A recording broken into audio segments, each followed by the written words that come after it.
아쉬운 찬양의 찬양을 하나님께서 기쁘게 받으신 줄로 믿습니다. 여러분, 사랑이 그래서 힘들죠? 사랑이 너무 좋은 걸 알고 있는데 여러분, 쉽게 사랑하시는 분들 있으십니까?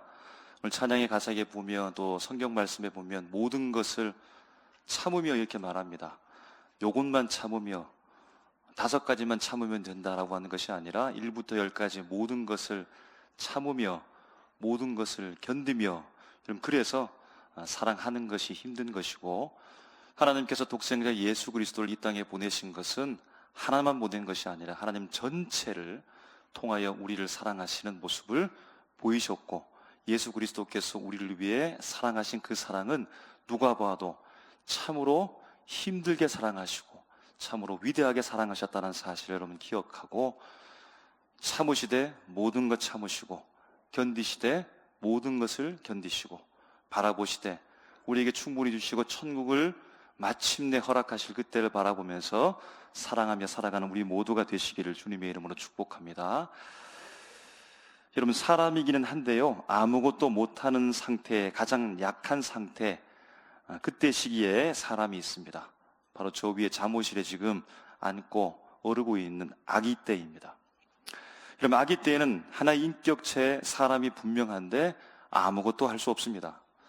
여러분, 그럼에도 불구하고 어른이 아기를 바라보면서 여러분 부러워하죠.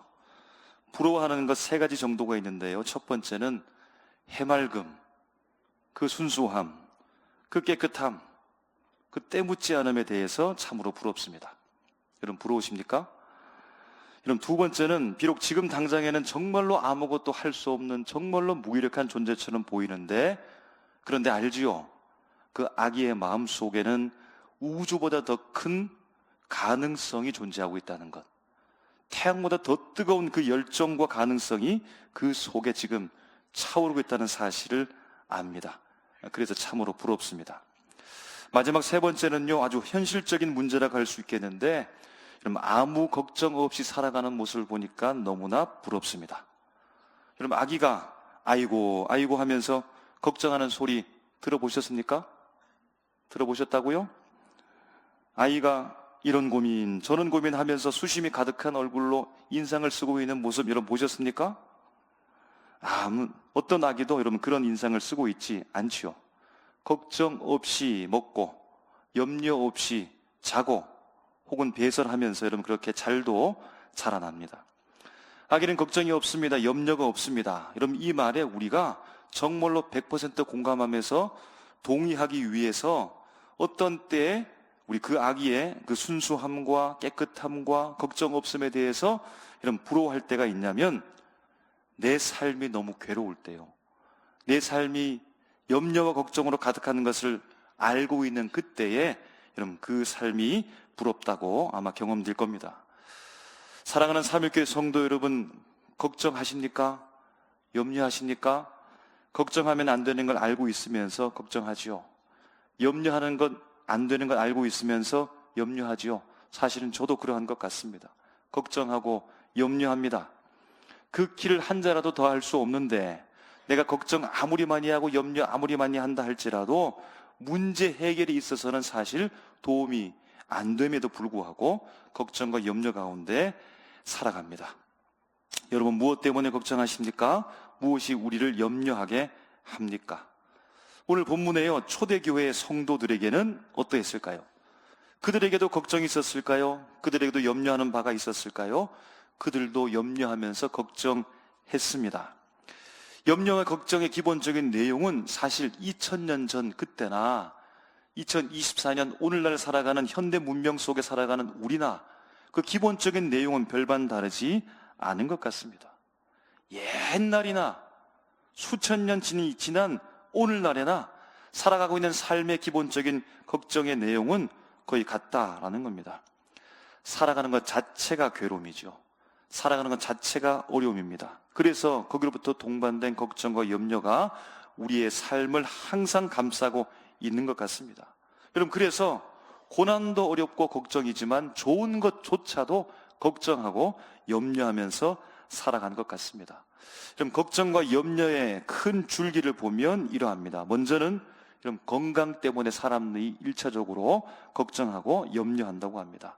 여러분, 어렸을 때 우리 유치부 아이들, 아동부, 청소년들 서로의 안부를 물을 때 건강 괜찮냐고 이런 그렇게 묻는 적 있습니까?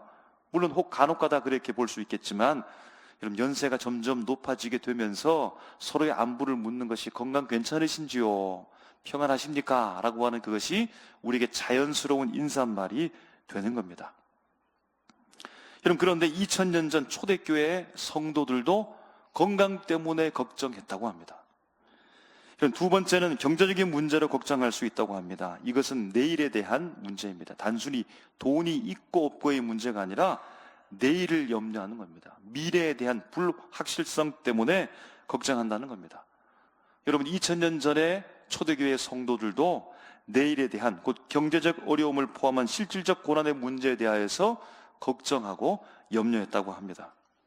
마지막 세 번째로 관계의 문제 때문에 염려한다고 합니다. 여러분, 가족 간에, 친구 간에, 사람들과의 관계, 특히 가장 중요한 하나님과의 관계 속에서 너무 중요한데요, 올바른 관계를 형성하거나 아름답게 유지 못하고 갈등하고 오해하고 또 건강한 관계로 나가지 못하는 그것 때문에 괴로워하고 어려워하고 걱정하고 염려한다는 겁니다. 2000년 전 초대교회 성도들도 이런 관계 속에서 걱정하고 염려했다는 겁니다. 2000년 전 염려에 대한 이야기, 여러분, 이것은 오늘 본문에서 바로 그 염려에 대해서 어떻게 하라라고 말합니다. 어떻게 할 것을 구체적 해결책을, 그 방법을 말씀하고 있으니까 오늘 우리 말씀에 주목하게 됩니다. 그럼 인간이면 겪을 수밖에 없고 신앙인이라면 더 깊이 맞을 수밖에 없는 걱정과 염려 속에서 오늘 본문 성경에서 무엇이라고, 어떻게 하라고 말씀하고 있는 걸까요? 먼저 13절을 시작하면서 우리가 그 말씀에 주목해 보면 이렇게 말씀합니다. 너희 중에 고난당하는 자가 있느냐? 여러분, 이 말은 정말로 몰라서 여러분들 중에 고난당하는 자가 있습니까? 이렇게 몰라서 묻는 것이 아니라 마치 이렇습니다. 여러분들 중에 피곤하신 분 계시지요? 어제 밤늦게까지 일했기 때문에 저녁 늦게까지 교회 청소하느라고 아마 피곤한 분 계시지요? 여러분, 이렇게 물으면 제가 알고 묻는 물음이죠. 여러분, 이 물음도 마찬가지입니다. 너희 중에 고난당하는 자가 있느냐? 성도들 중에, 초대교회 성도들 중에 고난당하는 자가 있다는 사실을 알고서 묻고 있다는 겁니다. 너희 중에 고난당한 자가 있다는 것을 분명히 알기 때문에 그 사람에게 무엇을 말합니까? 기도하라고 합니다. 여러분, 알았습니까? 몰랐습니까? 예상했던 겁니까? 여러분, 아무나 다 아마 기도한다라고 하는 것은 쉽게 답을 도출할 수 있고 큰 의미를 가지지 않는 것처럼 우리에게 느껴질 수도 있습니다. 여러분, 기도하라고 합니다. 그럼에도 불구하고 그 일을 따져보면 하나님과의 관계로 나아가라는 겁니다. 너희 중에 고난당하는 자가 분명히 있는 것을 내가 아는데 그 사람은 하나님과의 관계로 나아가라 라고 말합니다. 두 번째는요, 즐거워하는 자가 있느냐?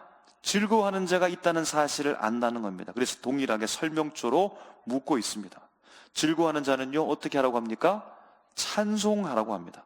그럼 이 답을 예상하셨지요? 누구나 다 즐거운 일이 있으면 하나님께 찬송한다는 사실을 알고 있습니다. 그 의미도 쉽게 찾을 수 있는 것처럼 기도와 마찬가지로 이것도 하나님과의 관계로 나아가라는 겁니다.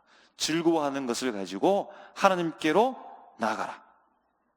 이런 고난과 즐거움이 내게 걱정이 되기도 하고 염려가 되는 그 어려운 문제를 마주할 때 답은 아주 단순하고 명료합니다. 누구나 다 알고 있는 바대로 아주 평이합니다. 곧 하나님과의 관계를 통해서 해결하라고 유도하고 인도하고 있다는 겁니다.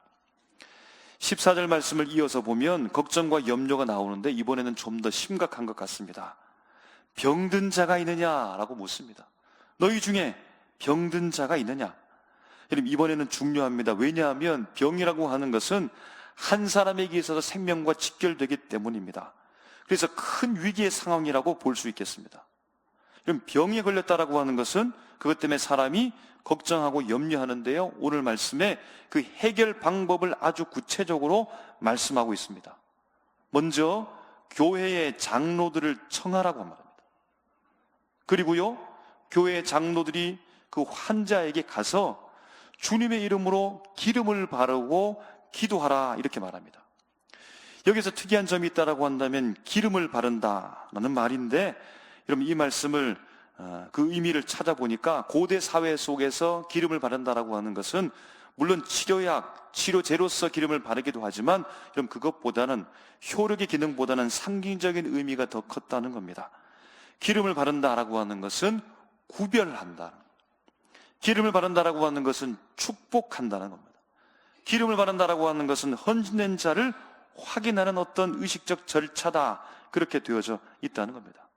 여러분, 그리고 나서 이 조금 특이한 행동을 통하고 나중에 귀결되는 것은 무엇입니까? 결국에는 기도하라.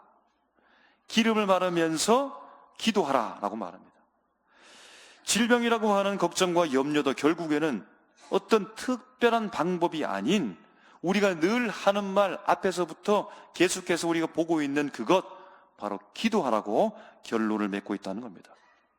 그러니까 질병 또한 하나님께로 가지고 가라는 겁니다. 내 아픔, 고통, 육체적 질고 또한 하나님과의 관계를 통해서 해결하라고 그렇게 인도하고 있다는 겁니다. 초대교회가 가지고 있었던 여러분 걱정이라고 하면 크게 볼 수 있습니다. 고난의 문제 혹은 즐거움조차도, 혹은 육체적 질고 질병 때문이라고 크게 볼 수 있겠습니다. 여러분, 그리고 이 모든 문제를 해결하는 것이 바로 기도라는 겁니다. 곧 찬송도 곡조 있는 기도니까 다 기도라고 말할 수 있겠습니다. 해결책은 기도입니다. 그런데 우리가 조금 아쉬움이 있습니다. 뭔가 더 구체적이고 더 고차원적이고 더 특별한 해결책 방법론을 말하지 않을까 조금 기대하기도 했었는데, 결국에는 기도하겠습니다, 기도하십시오, 여러분 이렇게 결론을 맺게 되어지니까 우리가 기대했던 바보다 조금 낮게 하나님의 말씀이 오늘 우리에게 해답을 제시하고 있는 것은 아닌가, 이렇게 질문하게 된다는 겁니다. 그런데 여기서 단지 특이한 점이 하나 있는데요, 결론은 다 기도이지요. 결국에는 기도입니다. 그래서 그저 기도하면 될 텐데, 오늘 특이한 말씀 하나가 바로 장로들을 청하라 라고 하는 부분입니다. 결론은 기도입니다. 결론은 하나님께 부탁하는 겁니다. 그런데 장로님들을 부르라는 겁니다. 장로님들을 부르는 이유가 여러분 무엇이 있습니까? 아니, 목회자가 가야 되는 것 아닌가요? 구역장님이 가가지고 요즘 말하면 구역 식구들과 함께 신방해야 되는 것 아니겠습니까? 목회자를 따라서 신방 대원들, 권사님들이 함께 그렇게 가야 되는 것 여러분 아닙니까? 초대교회에서 장로님들은 어떤 분들이었을까요? 초대교회에서 장로님들은 어떤 분이었기에 장로들을 청하라고 이렇게 말하는 걸까요? 그럼 성경 전체에서 장로라고 하는 검색어를 그럼 딱 치게 되어지면 결과값이 나오게 되어지는데요, 모든 성경 책 한 권들마다 다 장로라고 하는 부분들이 있어서 검색값이 나오게 되어지고, 특이한 부분이 도출되어지는데 바로 바울 서신에서는 그럼 장로라는 말이 잘 등장하지 않는다는 겁니다. 성경 각 권과 부분들마다 책마다, 그리고 특별히 구약 말씀에 장로라는 단어가 많이 나오는데 신약 말씀 속에서도 유독 바울 서신에게서는 장로라는 말이 잘 나오지 않는다는 겁니다. 그럼 특징을 찾을 때 어떻게 찾을 수 있을까요? 다른 책들은 다 구약 말씀과 유대인과 관련된 말씀이라면 바울 서신서는 이방인과 관련된 말이라는 겁니다. 사도 바울이 1차, 2차, 3차 전도여행을 하면서 교회를 세우고 성도들에게 그 이후에 편지를 보내는 것이 바울 서신인데, 그 바울 서신에서는 장로란 말이 잘 등장하지 않는다는 겁니다. 그러므로 우리가 알 수 있는 것은 장로라는 말은 유대인과 관련된 통용되는 말이었고 그 사람들에게 사용된 직책 직분이었다는 겁니다. 이방인들은 그 장로 제도를 잘 알지 못했기 때문에 사도 바울이 굳이 이 말을 하지 않았다는 겁니다. 그러므로 구약에 많이 나오는 이 단어는 그러므로 구약 전통으로부터 시작되었다는 겁니다. 유대인들에게는 익숙한 직위라는 겁니다. 그래서 장로라는 말이 구약에서부터 출발했는데요, 그 구약에서 최초 등장하는 곳이 바로 민수기 11장이 됩니다. 민수기 11장에 최초 장로라는 말이 등장하게 되는데 왜 등장했을까요? 왜 민수기 11장에 장로라는 말이 등장했을까요? 그럼 그 상황을 보니까요, 출애굽 상황입니다. 출애굽하고 있는 상황 속에 장로 제도가 시작되었다는 겁니다. 그럼 이스라엘 백성들이 애굽의 포로가 되어져서 살고 있다가 하나님께서 모세를 세우셔서 그들 전체를 다 출애굽시켰는데요, 얼마나 감격스럽겠습니까? 400년 동안, 430년 동안 노예 생활을 하다가 자유의 몸이 되어져서 광야로 나가 가나안 땅을 향해 가고 있으니까 얼마나 감격에 겨웠겠습니까? 기쁨이 넘쳤지요. 너무나 좋았습니다. 하나님의 10가지 기적을 통해서 애굽을 멸하시고 따라오는 군대도 홍해 가운데 수장시키시면서 하나님께서 그 민족을 보호해 가시니까 얼마나 기뻤겠습니까? 여러분, 그런데요, 동시에 이스라엘 백성들이 하고 있는 것, 자연스럽게 따라오는 것은 바로 불평과 원망입니다. 출애굽하여 자유를 얻었고 이제 저 가나안 땅을 향해서 곧 갈 수 있는데 땅 맞닥뜨리는 홍해부터 만났을 때 그들이 불평하고 원망하면서 하나님을 원망하고 하나님의 대리자인 모세를 향하여 손가락질을 하기 시작한다는 겁니다. 여러분, 모세도 온유함이 지면의 모든 사람보다 더 승하더라 라고 하는 사람이기 때문에 웬만한 것은 다 참아냈습니다. 다 받아들였습니다. 여러분, 그런데 아무리 넓은 마음을 가지고 있는 사람이라도 여러분 계속해서 괴롭혀 보십시오. 나쁜 말을 해보십시오. 부정적인 말을 해보십시오. 그 사람이 어떻게 될까요? 공격해 보십시오. 어떻게 될까요?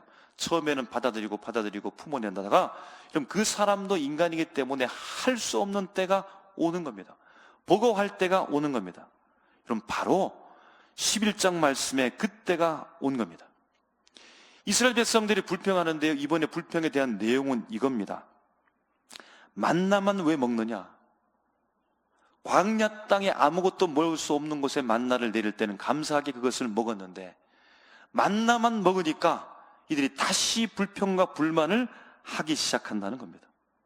여러분, 그래서요, 민수기 11장 5절 6절을 보면요, 우리 다 같이 한번 읽겠습니다. 민수기 11장 5절 6절입니다. 시작.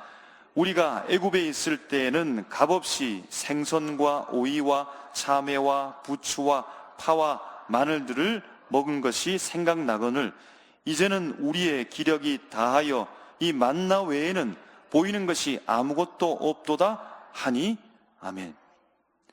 만나 먹을 때는 좋았는데 만나만 먹으니까 질렸다는 겁니다.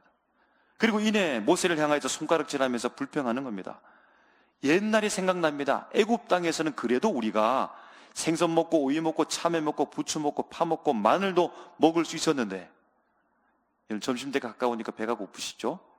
무엇 먹고 싶고 어떤 거 먹고 예배 끝난 다음에 뭐 시켜 먹어야지, 어떤 거 먹어야 되지, 잔치국수 먹어야 되지, 여러분 이렇게 생각할 수 있는데 이스라엘 백성들이 만나만 먹으니까 그때 애굽 땅에서 맛있게 먹었던 그것이 생각나는 겁니다.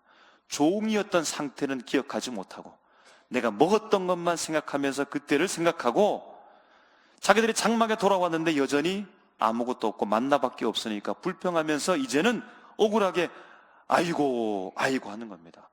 성경 말씀에 보니까 울었다는 겁니다. 각기 장막에 찾아가서 내려서 거기서 울었다는 겁니다. 여러분, 이 소리를 들으니까 원망과 불평의 소리를 또 손가락질을 받으니까 모세가 어떨까요? 평정심을 가지고서 아무것도 아닌 것처럼 그렇게 다 받아들였을까요?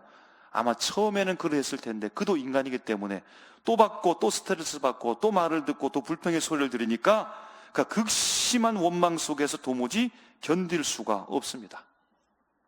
민수기 11장 14절 15절 우리가 다 같이 한번 읽었으면 좋겠습니다. 민수기 11장 14절 15절 시작. 책임이 심히 중하여 나 혼자는 이 모든 백성을 감당할 수 없나이다. 주께서 내게 이같이 행하실진대 구하옵나니 내게 은혜를 베푸사 즉시 나를 죽여 내가 고난당함을 내가 보지 않게 하옵소서. 아멘.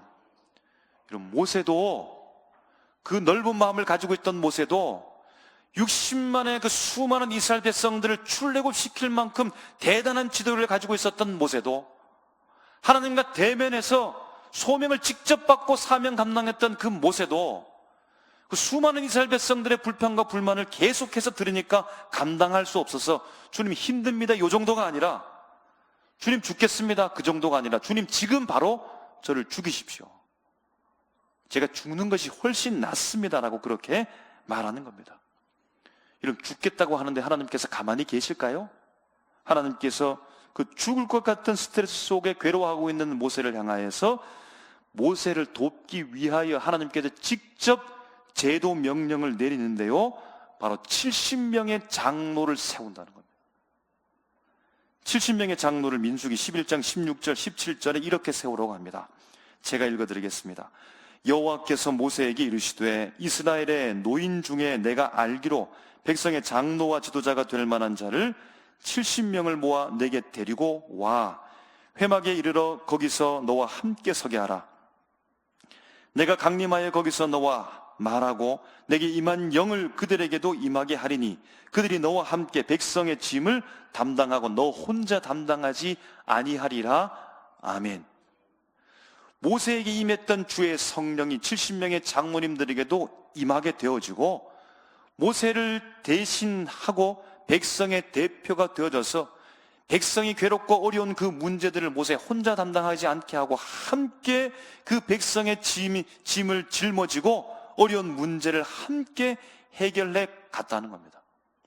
여러분, 이것이 구약으로부터 시작된 장로 제도이고, 여러분, 이것이 신약시대를 거쳐서 여러분, 이것이 초대교회까지 이르게 되어 오늘 우리가 야고보서를 읽었는데요, 예수님의 동생 야고보가 서신하며 곧 그 땅 가운데 열방의 유대인으로서 퍼져서 예수 믿고 있는 이방 땅에 흩어진 유대인 그리스도인들에게 오늘 야고보 서신을 보내어서 말씀하고 있다는 겁니다. 여러분, 그래서 오늘 본문에 장로들을 청하라는 말은 교회의 대표를 부르라는 겁니다. 다시 말하면 교회를 부르라는 겁니다. 장로님이 병든 자에게 간다라고 하는 것은 개인 알아가지고 저분하고 내가 아니까 개인 자격으로 가는 것이 아니라 교회의 대표로서 가는 겁니다. 교회를 대신해서 간다는 겁니다. 여러분, 그래서 장로님이 기도한다는 것은 무엇입니까? 그냥 내 개인 기도 제목 붙잡고 기도하는 것이 아니라 교회를 대신해서, 모든 성도를 대신해서 교인 전체의 대표로서 그리고 한 목소리 한 마음을 맞춰가지고 기도한다는 겁니다. 여러분, 그래서 병든 자를 위해서 누가 나서라는 겁니까? 장로님이며 한 개인이 아니라 온 교회 전체가 아픈 자를 살피며 나서서 기름을 바르고 기도하라는 겁니다. 여러분, 그러면 교회 전체가 기도하니까 병든 자가 반드시 치료되겠지요? 여러분, 믿으십니까? 확신하십니까? 그럼 성경을 보니까 그 다음 구절에 15절에 이렇게 말씀합니다. 병든 자를 구원하시리니 라고 말합니다. 구원한다라고 하는 것이 고친다는 겁니까? 못 고친다는 겁니까? 치료한다는 겁니까? 못 치료한다는 겁니까? 고치겠다, 치료하겠다, 그냥 직접적으로 이렇게 말해야 되는데 구원이라고 말한다. 여러분, 이 말씀을 보니까요, 이 구원이라는 단어가 헬라어로 소조라는 말인데 구원하다, 치유하다, 보호하다라고 하는 복합적인 의미를 가지고 있습니다. 여러분, 이 단어는 신체적 치유와 더불어서 영적 치유를 말하는 구원 개념입니다. 여러분, 또 이 말을 살펴보니까요, 예수님께서 사복음서에 말했던, 직접 말씀하셨던 그 구원이라는 단어와 동일한 단어입니다. 누가복음 19장 10절 말씀에 주님이 말씀하십니다. 인자가 온 것은 잃어버린 자를 찾아 구원하려 함이니라. 아멘. 마가복음 5장 34절에서도 예수께서 이르시되 따라 내 믿음이 너를 구원하였으니 평안히 가라. 내 병에서 놓여 건강할지어다. 아멘. 여러분, 그러므로 성경의 관심사, 주님의 관심사, 하나님의 관심사는 질병 하나의 치유에만 집중되어져 있는 것이 아니라, 질병 하나 거기에만 매여 있는 것이 아니라 병든 자의 전 실존을 보이고 계신다. 병든 자의 전 인격적 존재의 치유와 곧 구원을 바라보고 계신다는 겁니다. 그럼 여기서 한 가지, 병든 자의 구원을 이야기하는 것을 통해 우리가 알 수 있는 것은, 이런 병든 자에게 필요한 것이요, 궁극적으로는 기도, 곧 하나님께로 인도하는 것이고, 그럼 거기로 가기 위해서는 장로님들, 곧 교회 전체가 나서서 기름을 바르고 기도가 필요하며, 여기서 구원이 필요하다고 하는데, 그럼 여기서 말하는 구원은 이 사람이 지옥으로부터 구원을 말하는 것이 아니라 이미 구원받은 자로서의 구원의 기쁨과 감격과 구원의 누림의 회복을 말하는 겁니다. 고난당하는 자이든 즐거움이 있는 자이든 병든 자이든 다 기도하고 찬송하면서 하나님께로 가야 되는데, 이런 병든 자에게 특별히 장로, 곧 교회 전체가 필요하고, 그럼 그들의 구원의 기쁨과 누림이 필요하다는 거예요. 그러므로 알 수 있는 것이 무엇입니까? 그들이 그만큼 힘들다는 겁니다. 그들이 그만큼 지금 흔들리고 있다는 겁니다. 그들이 그만큼 구원받았으면서도 불구하고 구원의 기쁨과 그 열망을 잃어버릴 만큼 고통 속에 있다는 겁니다. 여러분, 아파 보셨지요? 병원에 입원해 보신 적 여러분 있으시지요? 병상에 누워 계신 적 여러분 있으시지요? 한 번쯤 그런 경험을 여러분 하셨습니까? 얼마나 힘든지 여러분 생각나시죠? 얼마나 고통스러운지 여러분 생각나시죠? 홀로 병상에 몸의 아픔과 연약함 때문에 여러분 그 고통 속에서 구원의 열망이 사라질 만큼 이런 고통스럽다는 사실 여러분 체험하셨지요? 여러분 신방 가보셨지요? 병원 신방 여러분 가보셨습니까? 병상에 누워있는 자를 위해서 여러분 기도해 보셨지요? 여러분 제가 제 위치상 직분상 목회를 하면서 아픈 성도들을 방문하고 병원을 가면요, 병마와 싸우느라고 고통스러워합니다. 숨을 헐떡입니다. 크게 다치신 것이 분명히 보입니다. 아주 많이 아파하십니다. 다른 사람이 도와주지 않으면 사실 살 수가 없습니다. 여러분, 그런데 신방하면서 대화를 나누고 말씀을 나누고 때로는 1인실 공간에 찬송도 부를 수 있고 혹은 간절하게 기도할 때 발견되는 것이 있습니다. 감격하고 눈물을 흘리고 혹은 웃으며 기뻐하고 감사하고 하나님의 나를 사랑하시고 회복시킨다라고 하는 희망을 발견하는 말씀을 합니다. 여러분, 이것이 구원입니다. 이것이 구원의 기쁨, 구원의 누림, 구원의 능력을, 구원의 감격을 회복하는 것이라는 겁니다. 그럼 제가 능력이 있기 때문에 한 것이 아니라 교회로서 교회가 함께 이 일을 해가는 것이고 그것을 통하여서 구원이 회복되는 놀라운 역사를 우리 경험하게 된다는 겁니다. 여러분, 우리 중에 분명히 고난당하시는 분이 있습니다. 기도하십시오. 하나님과의 관계로 그 고난을 가져오고 주님과 연결하여 주님과 함께 그 문제를 풀어가십시오. 즐거워하는 분이 분명히 있습니다. 여러분, 찬송하십시오. 그 즐거워하는 것 가지고 주님께 가지고 나가고 하나님과 관계 속에서 그 즐거움을 주님과 함께 공유하십시오. 여러분, 이곳에 육체적, 정신적 질고로 아파하고 힘들어하는 분이 분명히 있습니다. 장로님들을 청하십시오.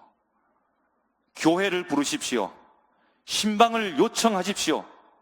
그냥 아픈 것, 어려운 것 나 혼자만 알고 내가 끙끙 앓다가 그냥 다 회복되어 가서 만나야지 하면, 여러분, 그것이 무엇이 교회이며 장로님들로 하여금 그 역할을 하지 못하게 했으며 온 교회로 하여금 세상과는 다른 것이 한 개도 없는 모습으로 우리가 지금 살아가고 있는 것이고, 겉모습에는 그냥 웃고 좋은 것만 함께 공유하고 그 아픔은 그 속에서 곰고 있는 것들은 서로 바라보지 못한 채 아무 일도 없는 것처럼 그냥 좋은 모습만 보고 살아가는 것, 교회가 아닙니다.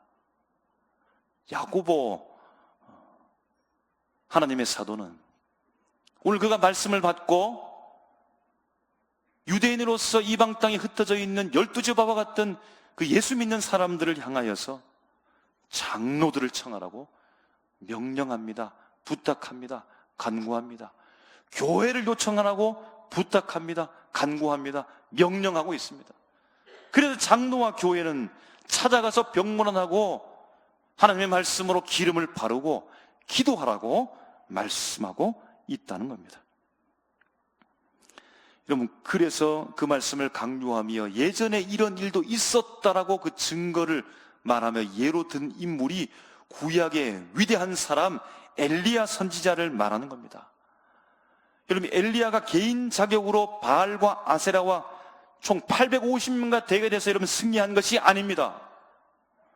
하나님의 대리인으로서 이스라엘 백성 전체의 대표로서 그가 기도하고 하나님의 응답을 받고 3년 동안 비가 내리지 않고 기도하니까 비가 내렸던 850명의 우상 숭배자들과 싸워서 승리할 수 있던 비결이 자기 한 사람의 개인에게 있었던 것이 아니라 하나님의 대리자 이스라엘 백성 전체의 대표자가 되었기 때문에 그 일을 하나님께서 가능하게 하셨다는 겁니다. 병든 자를 위해 장모님들이, 교회가 기도하십시오. 하나님께 기도하면 엘리야가 기도했던 것처럼 반드시 응답해 주실 줄로 믿습니다. 구원의 열망이 사라질 만큼 고통 가운데 있는 그들이 우리의 기도와 기름바람과 관심을 통하여서 구원의 누림과 기쁨과 회복이 반드시 오게 될 줄로 믿습니다. 기도하겠습니다.